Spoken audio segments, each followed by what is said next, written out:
everyone, welcome to Mystic Queen PH. For those who are new here, my name is Rowena.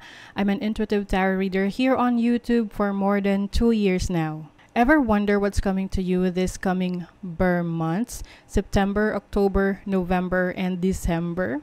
Well, I've got you covered. We will see what's coming to you in the next 4 months before 2023 ends. Since this is a general reading, it may not resonate with you completely, but if you're looking for a private reading personalized to your unique situation, I highly recommend my sponsor, Keen. Keen connects you with gifted psychics, tarot readers, and astrologers.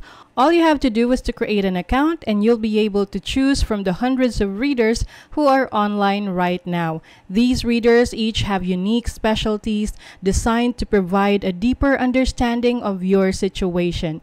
You can choose whichever reader best suits your needs and you'll be able to connect with them via phone call or text chat. You can have a reading in an instant, whenever you want, wherever you are, because Keen is available 24 hours a day, 7 days a week, so you don't have to wait for a schedule. I've been using Keen for more than 6 months now, and Keen has been my go-to psychic app whenever I need clarity. I remember one of my favorite psychic tarot readers predicted that I will get myself into a business before the year ends, and it's currently happening now and things are doing well with it. That's why it's still best to get a personal psychic reading because it is directed only to your energies. Now, here's your chance to get a personalized reading from Keen. As a new customer in Keen, you can try your first 10 minutes for only $1.99, which is up to $99 in savings. And that's already a great deal to start. Just go to trykeen.com/QOP or click the link in my description to save big on your first reading. You can also scan this QR code so you can easily access the website. This is the cheapest psychic reading that you could ever have online. Imagine that's only $1.99 or 110 pesos, and that's already for a 10-minute private reading. So go to trykeen.com/QOP or click the link in my description and on the pinned comment to get a reading and enjoy a huge discount. Thank you so much for sitting through that, and thank you so much, Keen, for this opportunity. Now, let's go to your reading. Okay, Scorpio, let's see what's coming to you ngayong Burr months, 2023, September, October, November, December. Ayan. So, this is a general reading. Maari kayong makarelate. Maaring hindi, just take what resonates. Panoorin nyo rin yung Sun, Moon, Rising, and Venus signs ninyo para sa iba pang mensahe.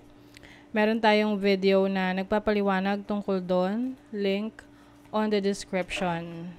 And thank you so much po sa lahat ng sumusuporta dito sa ating channel. Just a reminder, Scorpio, that you have the power to create your own reality. So, gamitin nyo lamang ang reading na to bilang gabay. Okay, let's see, Scorpio. What is coming to you? September, sky. October, waterfall. November, octopus. December, phoenix. Itong octopus na to, halos lahat ng signs, nakakakuha niyan. Kasi it's about pagiging busy, multitasking. So, syempre, Burr months, marami talagang mga magiging busy ngayon, no? So, September, you have the sky. Sky is the limit. 'Di ba? I think you are, marami kang mga pangarap na mabubuo. Maaring malakas yung loob mo ngayon, no? Pagdating ng September na, sabi nga 'di ba sa mga nag-iinuman, sky's the limit. Oo. When it comes to your imagination, no? Yung mga bagay na pwede mo pang gawin, yung mga ideas, nako, hindi ka na uubusan ng mga ideas. Maraming mga inspiration. Page of Cups, pangarap mo, na ito yung magfulfill ng dreams mo nung bata ka pa. This is also yung the fun part, no? Maaring meron kang mga gagawin ngayong September na kung saan i-heal mo yung iyong inner child. And you're also going to be very creative. Oh, with the King of Wands, very much motivated ka rin. Ito na yung time na mas you will go out of your shell. You will try to connect with more people, go out, go on an adventure, and you will have fun. Yung iba, meron kayong mga bagong ideas pagdating sa business, no? Lalo na kung nasa business na kayo ngayon. Pero kung wala pa kayong business, maaring ngayong September, nag-iisip na kayo.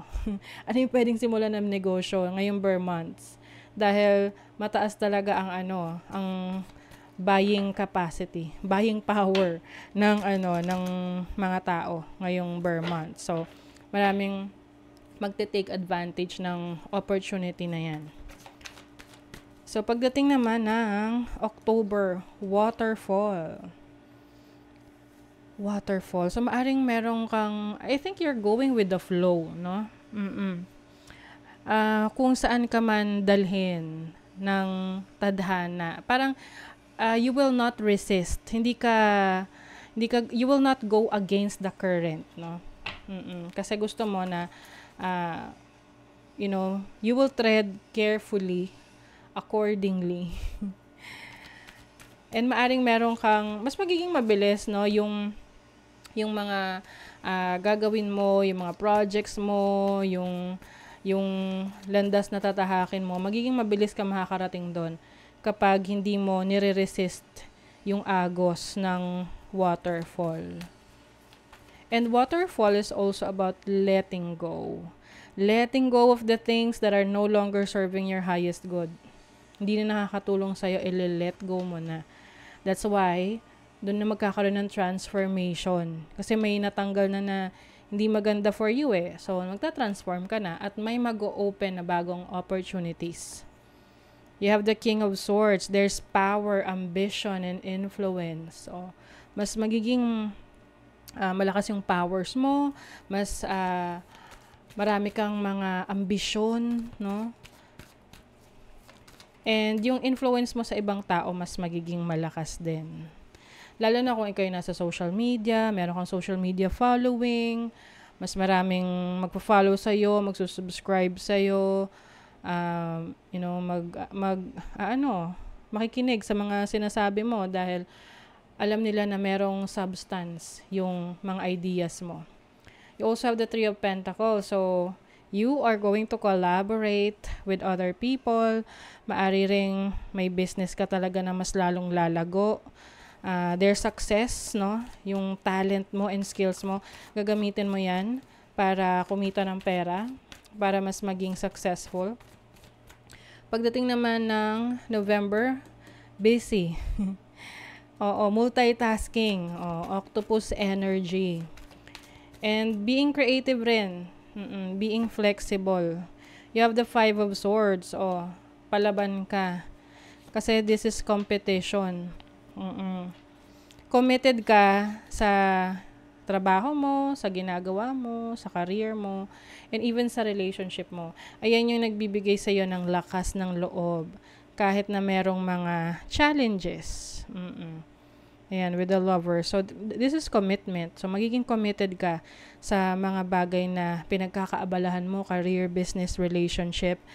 Yung iba nga lang nakikita ko rito, baka makulangan kayo ng oras at panahon sa inyong mga mahal sa buhay na pwedeng maging dahilan ng problema, pag-aaway, tampuhan. So, just make sure na nababalance mo yung oras at panahon mo kahit busy ka. Oras at panahon mo para sa sarili mo, para sa mga mahal sa buhay mo. And pagdating ng December, may Phoenix, rising from the ashes. This is resurrection. This is a new you. So, merong transformation dito. Ace of Swords.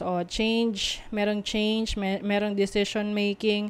So, maaring merong pagbabago sa buhay mo na kailangan mong mag-decide. Can be a new career, a new opportunity, a new business. You also have the Four of Swords. So, this is recovery. Makakatulong sa'yo na mag-focus lang muna sa sarili mo kapag meron kang malaking desisyon na gagawin. Iwasan mo yung pakikinig sa maraming tao. Pwedeng yung mga tao lang na talaga na pinagkakatiwalaan mo. Kasi the more na maraming nagchuchuchu, Yung maraming nagsasabi ng opinion nila, the more na nalilito ka eh. Oo. Conjunction alliance. So, ito na yung sinasabi ko sa inyong collaboration with some people. So, maaaring meron ka mga kasama sa trabaho, sa business, sa project, and also transit. So, may mga changes talaga. So, maaaring merong pagbabago na mangyayari bago matapos ang 2023 na kung saan yung iba sa inyo parang ayaw nyo pang i-let go. Pero eventually, you will let go of that kasi merong mas magandang opportunity or direction para sa inyo. Okay? So, that is your reading, Scorpio. Kung nagustuhan nyo ito, naka-resonate kayo, mag-comment kayo dyan, like, share, subscribe para lagi kayong updated sa ating mga readings. Thank you so much, Scorpio. See you again.